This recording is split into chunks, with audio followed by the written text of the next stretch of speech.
You got this. I Try got this. again. Fondi. Fondi di carciofi. Fondi di carciofi. That's I pretty did good. it. Hi, I'm Naomi Nachman, and this is Sunny Side Up.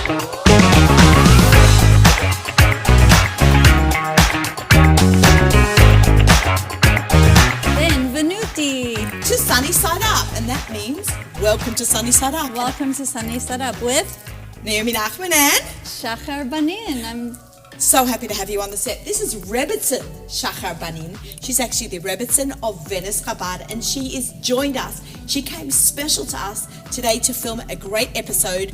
You are almost one of the iconic Rebetzins of this day and age. You've hosted thousands of people that have come through Venice for a holiday, and you've hosted them in your restaurant Gum Gum, and the rabbi has taken care of them in the shul. You have really brought so much light to Venice, and we're really thrilled to have you on the show very today. kind of you to say, and I'm so happy to be here. Oh my goodness. So I love Italian food, and we're going to make something today with two of my favorite ingredients, tomatoes and carciofi. Did I say it right? Absolutely. Which is also known as Artichokes. artichokes, one of the famous vegetables that come from Italy. So should we get cooking?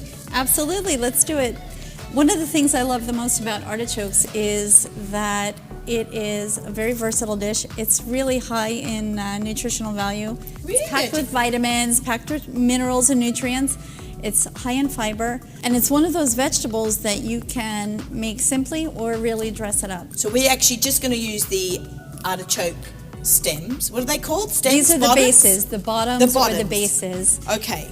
It's much easier because it's very hard to peel and turn, and it's called turning an artichoke, and it's much easier to buy it frozen. It's much, no bugs to check, just go straight into using the bottoms. So that's what we're going to do today. It is an easy way to do it, and when all of your guests do come and your viewers do come to Venice, you can see as you walk down the Venetian streets, because you can only walk, there are no cars in Venice. When you go down the street, you can see the frutti vendoli, the people who are selling the vegetables. They can cut artichokes really quickly. They can cut a whole artichoke in under 10 seconds. Most of us, it takes a little bit longer to do. But as Naomi said, if you use the bases, it makes it very easy. And let's go. We're going to cook. The first thing you want to do is boil the artichoke bases. So you can put them in some water to boil. And what I like to do is to add a little bit of lemon juice. They all go in? You can do all of them. Yeah. Okay. Because I love artichokes. We're just going to eat them on set afterwards. I love it. I love it. I add a little bit of lemon juice. This is very important when you're using, yes, when you use a fresh artichoke, it's very important, but I always add it anyway. It helps the artichoke retain its color. Right, because they do go brown like an apple, so you always want to work very quickly with artichokes. Exactly. Okay. So while these are boiling, it takes about 10 to 15 minutes. It's on high. And you want to boil them until they're fork tender. So we have a little bit of time. And in the meantime, we can make the tomato vinaigrette, the tomato. Sauce. Tomato. When it's sunny side up. Yeah. The tomato. It's Let's tomato go. and fondi. I'm learning Italian and you're learning Australian. Yes, there you go. Okay. So we want to use some extra virgin olive oil. Okay. With some onion. So I'm going to start? Yeah, perfect. How much? A lot? Am I generous? That's a pretty good amount. Okay, good. We're going to kind of eyeball everything. I could drink this off a spoon. I know, it's really delicious. Smooth and delicious. I love it. Very, very nice. So you want to add some onion, probably for the quantity that we're going to use, maybe half of that. Okay, half of this? Okay, terrific. I'm going to let this get nice and hot. How long has the Chabad Center been open? We're there about 30 years. Wow, it's a long time. Yeah, time really flies when you're having fun. Okay, having fun. I like to hear that because you work really hard.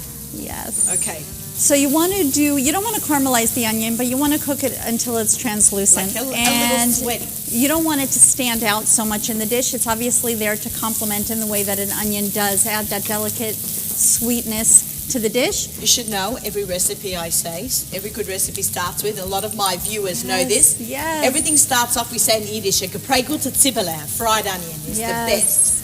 So is this on, what temperature have we got? We can lower the temperature I'm going to lower that temp because olive oil does burn fast. But also we just want it to be translucent, more of a clear golden, not so brown, caramelized. No brown. Yes. I'm because we want the artichoke itself and the tomato and the little fresh parsley that we'll put on top. We want that to really stand out and be the star of the dish. One of the things I love about this the most, it's, as I said before, you can keep it simple or you can dress it up and make it an elegant dish. But one of the things that I usually do is make double batch, because not only is it wonderful as an appetizer or a side dish, but it's really great as a midday snack too. Ooh. So when you open the refrigerator and you made a double batch and you have some extra for the next day, it really reheats very well and easily. And that's a big plus for a lot of people. You serve this at the restaurant a lot. Yes. I've been lucky enough to come to visit you quite a few times in Venice, and I always order this dish. But when I asked you to prepare a recipe and you had to turn one of the recipes in to the producers of the show, you like make these in huge batches, right? Yes. So we were saying before coming here together, was saying that it's hard to reduce something that makes, like, for a restaurant, like, yeah, absolutely, for 100 servings down to like 8, right? like for exactly. one recipe. They said, and what are the quantities? And I said, the quantities? I don't know. I have to think about a little of that. this and a little of that, especially when you make. But with a restaurant, you've got to be exact because you want it to come out every time right. But you guys have done that through experience. Yeah, consistency is very important in the restaurant. How long have you had the restaurant for?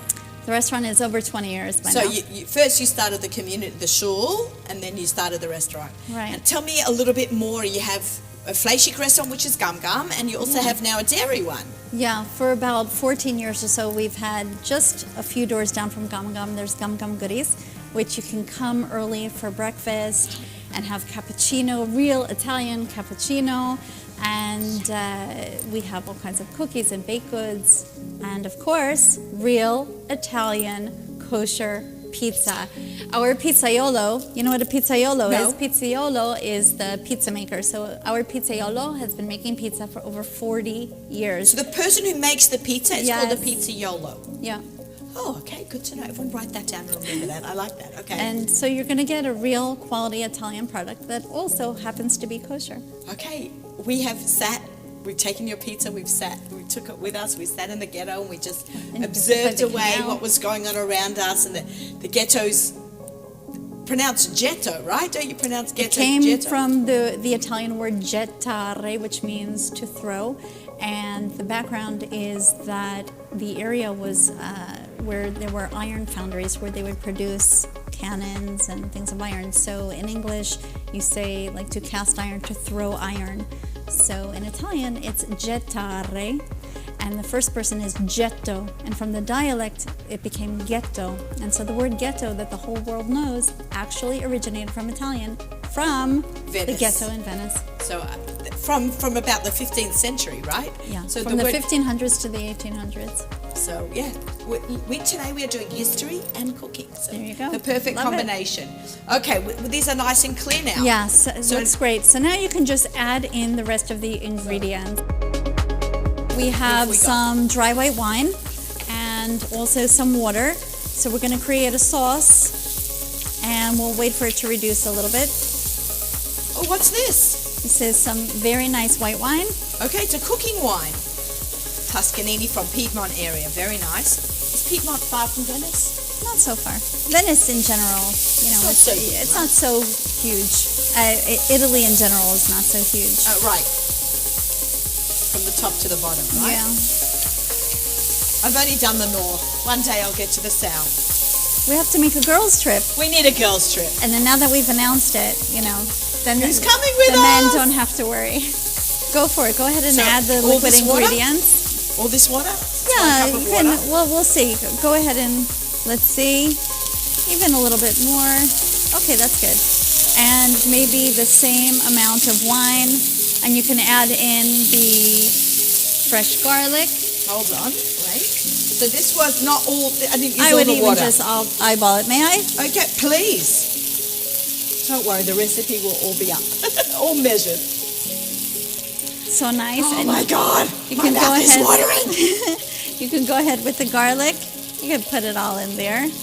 And for the salt, I would put in, I don't know. We'll see. We call it a pizzico of sale, a little bit of salt. Say it again. Pizzico. Pizzico. Pizzico. Okay, another word we got to remember. And we could Pizzico. let's crank on the gas a little bit more, a little higher, so that we can get this reduced. And we'll add some gorgeous, fresh, chopped parsley. I think there's nothing nicer than using fresh herbs in recipes. I love it. It really makes a difference. And then garnish it with a leftover. Absolutely. This already looks stunning. And a lot of people think that you have to check and cut each time that you're going to use, but you can actually cut 2 or 3 days in advance. And if you wrap it properly, fresh herbs, whether in a damp paper towel, and keep it in the refrigerator. And I would even say fresh dill, you can even freeze it. Believe it or not. You know, I've used it. Obviously, it's not as strong as when you buy it originally fresh, and you use it fresh, but it does last. And in a place where in Venice I have trouble finding fresh dill, so really, there's not a lot of fresh dill. There's not a lot of fresh dill. I guess they're just not making a lot of matzo ball soup around town. Yeah. So what's the herbs that you find around, or what are the vegetables that you find around when you walk around? Well, the artichokes are really popular. All kinds of peppers in every shape and size and color of peppers you can find everywhere. And you've probably seen down the streets, they have them, the fruit and vegetable vendors, they have the peppers in like bouquets. They look like bouquets of flowers. They are gorgeous. It's unbelievable. They are gorgeous. I took a lot of photos when I was there last year. But you know what I noticed in Venice? That you're not allowed to touch, and maybe many other places in Italy, you're not allowed to pick up the fruit and bag it yourself. 100%. So I started touching the vegetables so I could pick some to buy. No, and then signora, no, signora. No, that was screaming at me. You point to what you want, and he touches it and bags it for you, the vegetable keeper.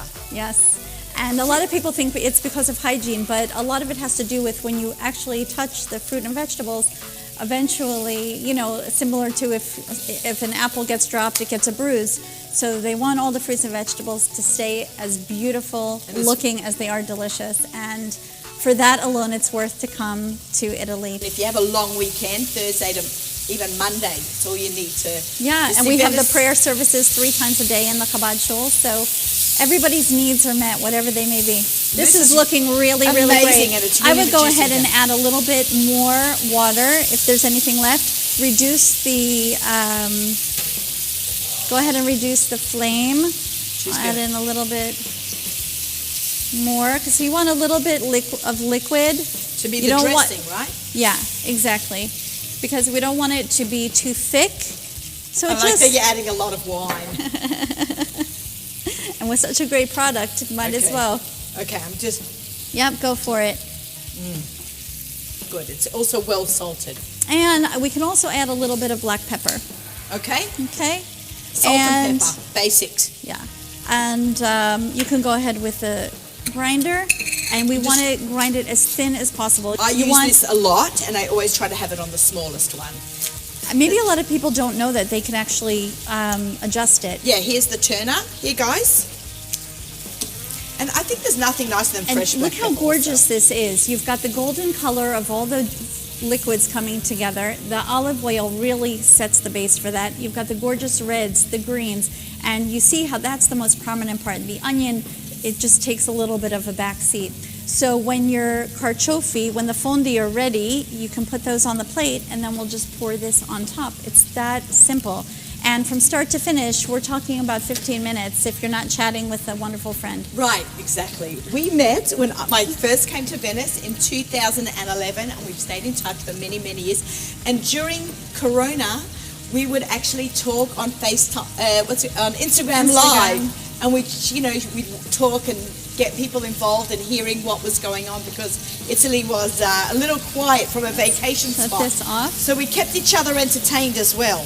Let's go ahead and take this off the flame. Put this over here.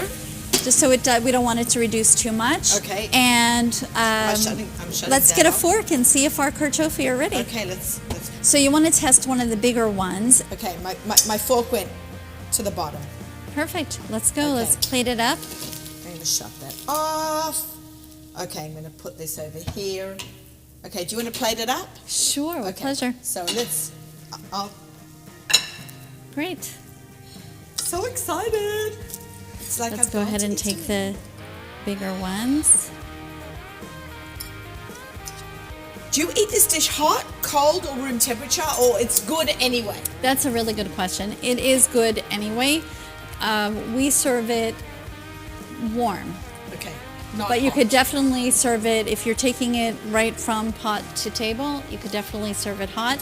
And for those people who are in a hurry and just need a quick nutritious snack that take it right out of the fridge, you could actually eat it right out of the fridge too. Okay, great. But I would recommend a little bit of heating it up if you can. Okay. And okay, so let's just go ahead with these. Okay. And Sauce. we have our beautiful tomato vinaigrette. It smells amazing. Isn't that beautiful? So you want to fill each of the fondi Fondi. Am I saying it? di carciofi. Fun. You want to Fondi give di carciofi. each of the artichokes a little bit of this magical goodness, and then with the rest, you can just pour it over and let it go through like this. And, of course, finish it off with some Fresh parsley. Parsley. Beautiful. All right. Can we eat now? Yes, absolutely. Okay. Go for it. And we say, before anybody eats, it's a very big thing in Italy to say, buon appetito. So, Naomi, appetito. buon appetito. Okay. Hazama. It's like a little taste of heaven. It's incredible, huh? This is amazing. And so simple. Oh my gosh, I love it. I just feel like I went back to Italy on an amazing trip to Venice, which we had only a few months ago. I feel like I'm right there now. Yeah. My tongue is tickling. It is full of flavor, simple, easy, delicious, fresh. That's what it's about. Keep it clean, keep it simple. You can go fancy and complex also, but if you use ingredients in their natural state, and as I said before, if you use high quality products to supplement them, this is what happens. You end up with really good tasting food. I didn't grow the artichoke, so I can't take too much credit for Hashem that. does a lot for us, and we should eat it But the if way you he pull it all made together with fine quality ingredients, then it comes out delicious. Amazing. Thank you so much for coming My on the show. How do you pleasure. say thank you in Italian? You say grazie. Grazie for coming Important to add the e at the end. A lot of people think it's Grazie. grazie, but it's grazie. You said it perfectly. Grazie for coming today to Sunny Side Up, and for recipes and more like this, go to Kosherdotcom. Alla prossima. Until the next time.